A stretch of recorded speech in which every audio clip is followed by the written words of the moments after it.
14 September techno India group ও techno India university শিক্ষা প্রতিষ্ঠানে সল্টলেক শাখার সভাগৃহে আর্টিফিশিয়াল ইন্টেলিজেন্স অর্থাৎ এআই নিয়ে এক আলোচনা সভা অনুষ্ঠিত হয়, যেখানে চর্চার বিষয় ছিল no AI education, no jobs in the future. এই দিন আলোচনা সভা থেকে এআই এর গুরুত্ব আগামী দিনে কতটা বা মানব জীবনে এর প্রভাব কিভাবে পড়বে সেই সমস্ত বিষয় আলোচিত হওয়ার সাথে সাথে আগামী দিনে টেকনোলজি যেভাবে দ্রুততরতার পরিধি বাড়াচ্ছে, সেখানে এআই এর পরবর্তী সময় টেকনোলজি ওয়ার্ল্ডে একটা বৃহত্তর আকারের জায়গা নিতে চলেছে। তা যেমন আলোচিত হয়, সেই সাথে সাথে এই এআই এডুকেশনের প্রয়োজনীয়তা ও তার গুরুত্ব কতটা সেই দিকটিও আলোকপাত করা হয় আলোচনা সভায়। উক্ত সভায় বিশিষ্ট ব্যক্তিত্বদের মধ্যে উপস্থিত ছিলেন টেকনো ইন্ডিয়া গ্রুপ ও ইউনিভার্সিটির co chairman Manasi Roy Chowdhury, executive director Meghdoot Roy Chowdhury, vice chancellor Sumiran Chattopadhyay, Techno India group ও ইউনিভার্সিটির ডিরেক্টর ও CEO doctor Sanjay Biswas, former IAS Debashis Sen, Kaushik Haldar, Amrita Dutta সহ কলেজের ছাত্রছাত্রীরা। A large tech company developed an AI-powered customer support chatbot designed to handle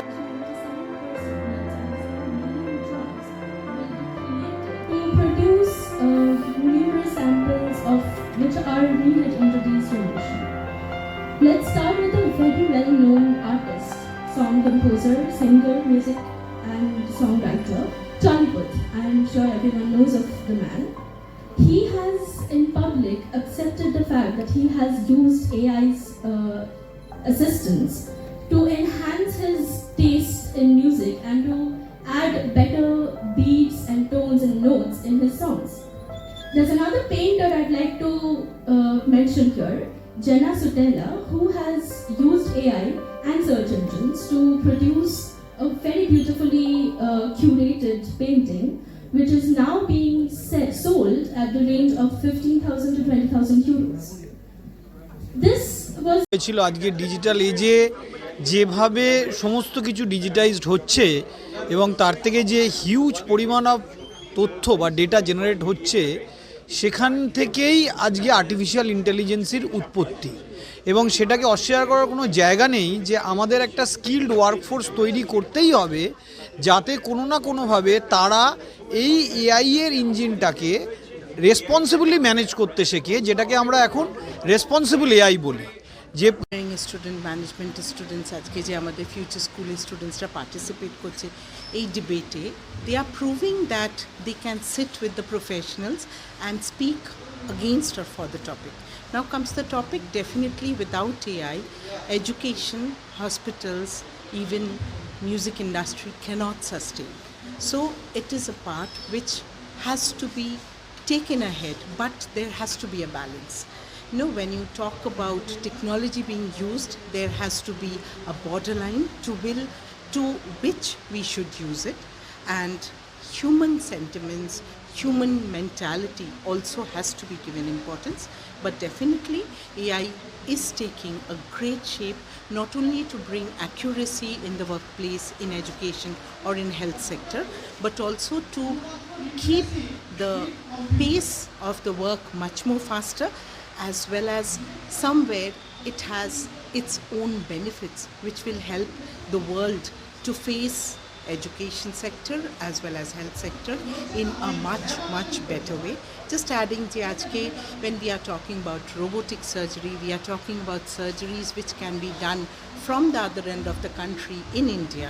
You know, it happens only when we use technology and AI, and that is where our students are proving that in spite of studying engineering, in spite of studying management studies, they are confident enough, they are bold enough to not only face microphones, to speak about what they feel and speak against or for such professionals like Mr. Debashish Sen, like Amrita Dotto.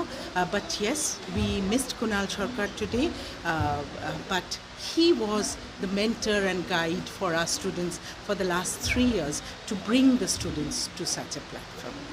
Thank you. সময় উপযোগী একটা আলোচনা, কারণ অনেকের মনেই দ্বিধা আছে যে জিনিসটা ঢেউয়ের মতো আসছে এআই, এটা কতটা অলীক, কতটা দুর্ভাবনা, কতটা সত্যি। কিন্তু পৃথিবীময় যেটা দেখা যাচ্ছে এআই ছাড়া গতি নেই, শিখতে আমাদের হবেই, যদি না পিছিয়ে পড়ে থাকি। জগৎটা পাল্টে যাচ্ছে, সেটাই আজকে সবাই বিভিন্নভাবে বললেন। আমার মতে আমাদের এটা শিখতে হবে, এডুকেশন সিস্টেমটা পাল্টাতে হবে, প্রম্পট ইঞ্জিনিয়ারিংয়ে নজর দিতে হবে, এবং খুবই সুন্দরভাবে কথাগুলো বেরিয়ে এসছে আজকে। Thank you. Korn Ferry report বলছে যে 85 মিলিয়ন লোক দরকার হবে এআই এডুকেটেড। সুতরাং সেইটাই তার পরিপ্রেক্ষিত ডিবেটের টপিকটা ছিল যে এআই এডুকেশন না হলে কি আর চাকরি পাওয়া যাবে না? It's not like that. এবং হাউস কিন্তু মোশনটাকে হারিয়ে দেয়।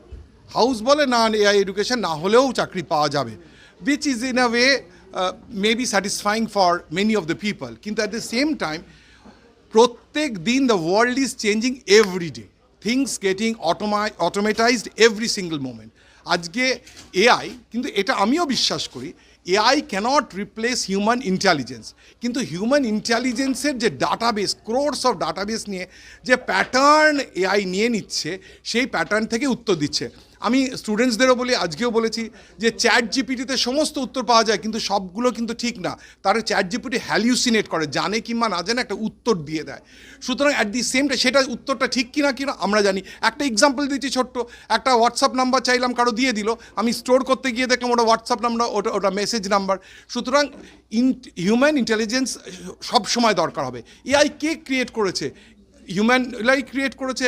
যেরকম একজন বক্তা বললেন যে কম্পিউটার ছাড়া আগে ভাবতাম হবে না, তখন একটা পারসেপশন হয়েছিল কম্পিউটার না হলে হয়তো কম্পিউটারে হয়তো সব চাকরি নিয়ে নেবে। এখন হয়েছে যে এআই সব চাকরি, কেউ নিতে পারবে না। তার কারণ আমি বলি success depends on two factors, IQ and EQ, intelligent quotient and emotional quotient. Intelligent কোশেন্টের মধ্যে যেরকম এআই ভ্যালু অ্যাড করবে, ইমোশনাল কোশেনটা কিন্তু কিছুতেই এআই করতে পারবে না। সে ইমোশনালটা অনেকটা হয়তো রেপ্লিকেট করবে, কিন্তু পুরোটা করতে পারবে না। এবং সেইটা পারবে না, কিন্তু আমি যদি না শিখি তাহলে কিন্তু পিছিয়ে পড়ে যাবে। AI is going to augment, is going to help the human beings to replace iterative job, যে জবটা একই ধরনের সেইটাকে রিপ্লেস করবে। কিন্তু আমি যদি এআই এডুকেটেড না হই, ডেফিনেটলি আমরা পিছিয়ে যাব। সুতরাং